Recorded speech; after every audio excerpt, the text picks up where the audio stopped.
Hey everybody, I'm Katie, and today's video we're going to be focusing on 7 yoga poses for the shoulder. If you have a strap and a block handy, you might want to grab it, but it's not necessary. So we'll first get started in threading the needle. So coming up onto all fours, we'll do the right hand first. Right arm reaches up high, open up your chest and shoulder. Exhale to send that right arm all the way underneath your left arm as you reach down. Now, you want to be able to come all the way down to your right temple and your head. So if you can't, that's where a blanket can come in handy. With your left fingertips, you can either walk them forward or you can wrap it around your lower back. This is called doing a bind. Now there is another option here if you would like to go deeper. Since the right arm is extended out, you can extend your left leg long. So this is going to put a lot of weight on your right shoulder. So if you do have an injury or a sensitivity, I'd recommend not doing it. But this is just there for you to have another option. A few more breaths. Now feeling the breath in your rib cage, as well as the shoulder area. And then we'll safely and mindfully come out.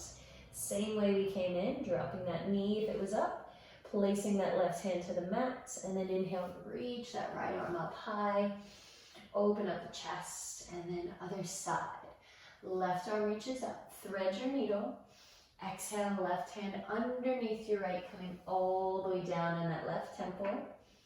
Again, option with the arm, reach it out or wrap it back behind you, and don't worry if it doesn't go all the way back to that left thigh, even if it just lands on the lower back, that works as well. And I'll do the same thing on this side, but I'll extend the right leg long.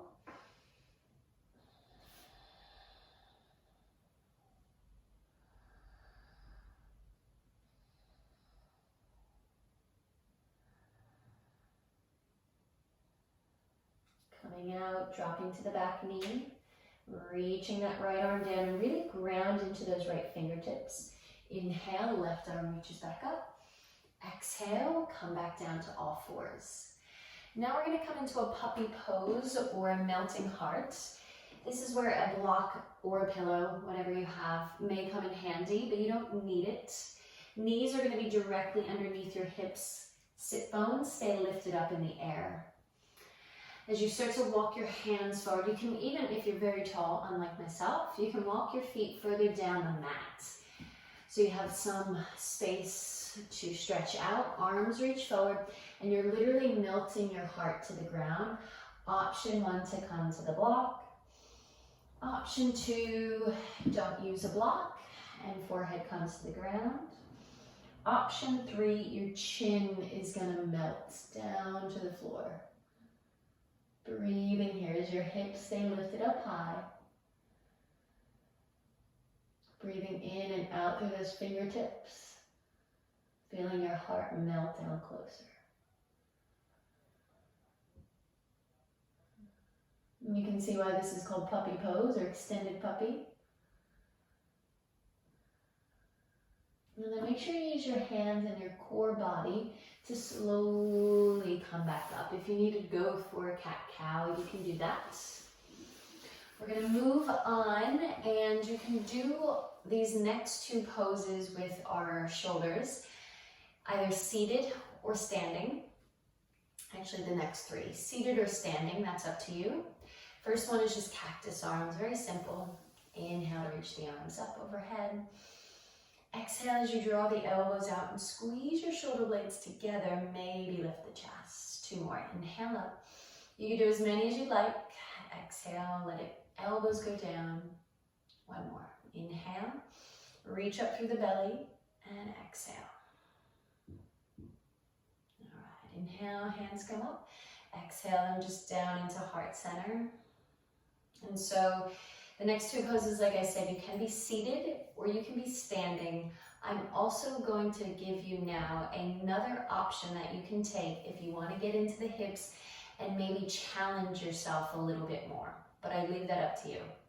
So I'm going to take the left leg on top of the right leg. Now, if that left sit bone is lifting up off the ground, that is a good indication that you shouldn't be sitting like this. You can just extend that right leg long instead. That's another option there for you. Or go back to sitting cross-legged. And now, since the left leg is on top of the right, you want to take your, I'm doing this backwards, so I have to think about it. You want to take your right arm up overhead and reach for that right shoulder blade. I'm going to give you 3 options again, because I love options. You can take the top arm up onto the elbow and reach the shoulder back and just feel that opening through this part of the body. Keep the spine nice and long and tall, engaging in your core, chin parallel, and breathe. This might be enough for you. Or if you want to go for a little bit more, this is where your strap will come in handy. So I'll just turn around and show you what this will look like from the back view. Grabbing that strap, and then just grabbing a hold of it with both hands. Again, really focusing on the length through the spine, long neck. Breathing here. Try not to hold your breath. Now, some of you might be open enough to be able to go for the fingertips. Whatever you choose to do, this is called Gomukhasana. Gomukhasana arms, since we're focusing just on the shoulders today. Breathing here. Just a few more breaths.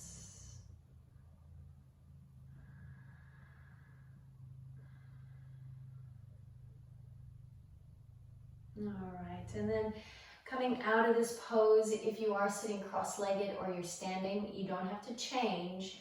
But if you do have that left leg on top, I'm going to show you a little magic trick, which I love, and it's super fun. You may already know about it. Fingertips come to the ground. You're going to stand up on your feet, and you're going to spin all the way to your right side as much as you can, until eventually the opposite leg is on top. It's magic. I don't know how or why it works, but it does.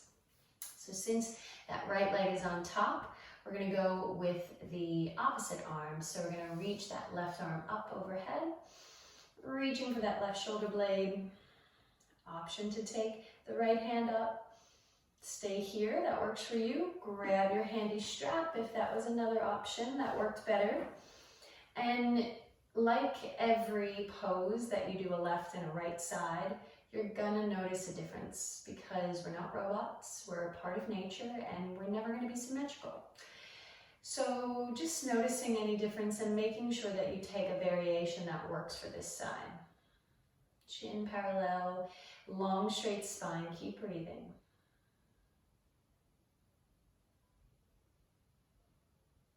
All right, and we'll release that Gomukhasana. We're going to come into eagle arms. So we're going to stay with the right leg on top. It doesn't really matter what you do with your arms here. You can also be sitting cross-legged or standing for this as well. For the sake of it, we'll just take the right arm underneath the left. Twisting the arms. And now, if you cannot get your arms all the way twisted, you can just go for a karate chop. And if my fingers get cut off, I'm not doing anything with them. I'm just lifting up the elbows as much as possible so you can really feel this in between your shoulder blades. So pulling the elbows out and up. And now you can stay here, but I'm going to give you a few other options. One option is to inhale, lift the elbows up as high as you can. And on your exhale, maybe lower down as low as you can, maybe tapping the floor with your fingertips. We'll just do that one more time. Breathe in. Breathe out. Then as we come back up to neutral, again, you want to think about pulling the elbows out and up. I'm just going to take a tiny little circle in a direction, only moving my elbows, nothing else in my body. And then go in the other direction. Start to really notice all those tiny little muscles back there you probably didn't notice before, or it takes a few special stretches to get into. One more breath. And then we'll exhale, release. And we're just going to spin back around to the other side. So Planting down your hands, and we're going to spin over to our left. Keep spinning, spinning, spinning, spinning. Dropping the opposite leg on top. And now we're just going to do the opposite arm. So left arm on top or underneath. I'm not quite sure what I said now, but you'll do the opposite. Breathing here. Elbows out and up. We'll do the same thing with the arms. If you want to add on these options, you don't have to. Breathe in to lift up. Breathe out to lower. Again, inhale. And your exhale.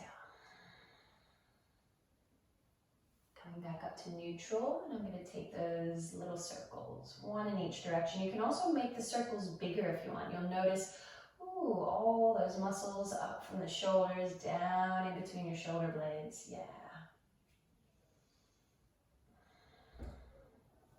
And then releasing. And we're going to come into 2 more poses that are more yin style, so you want to stay there for at least 1 to 3 minutes. The first one is called a bow tie. We'll be lying on our belly, and first we'll take the right arm on top of the left. Again, it doesn't matter which one you start with. You just want to keep your hips grounded.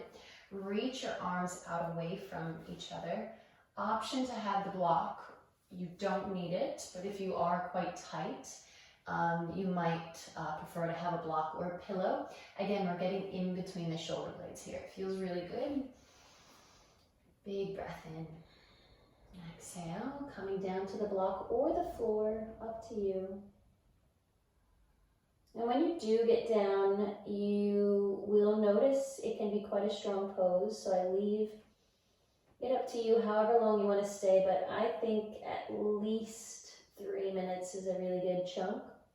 Or maybe just 1.5 on each side.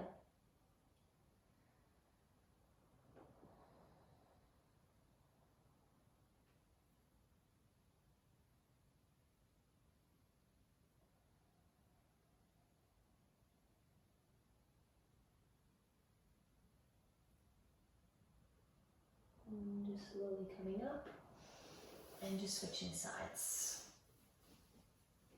Big breath in. Exhale to fold, and like every pose, you'll notice those differences in the sides of each.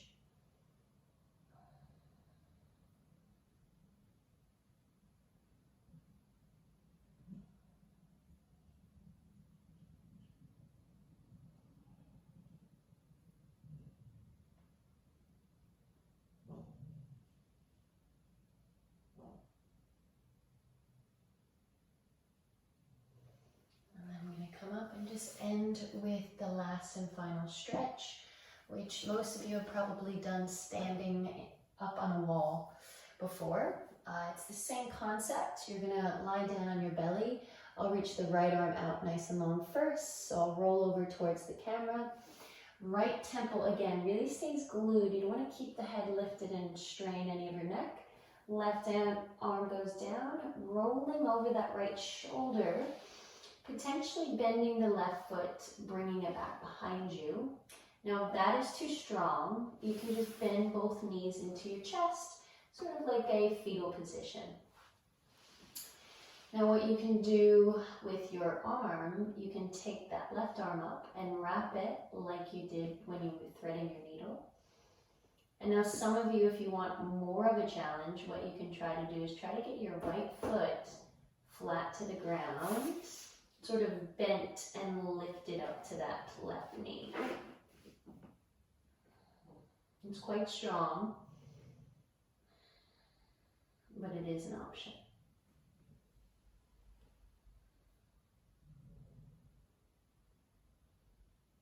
Again, I definitely would recommend staying here for quite a few more breaths, at least 5 to 10.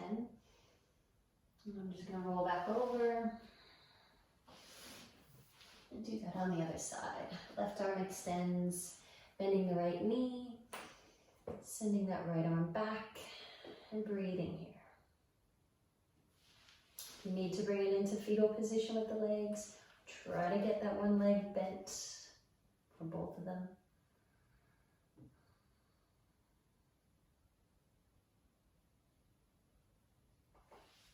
And I'll come back out.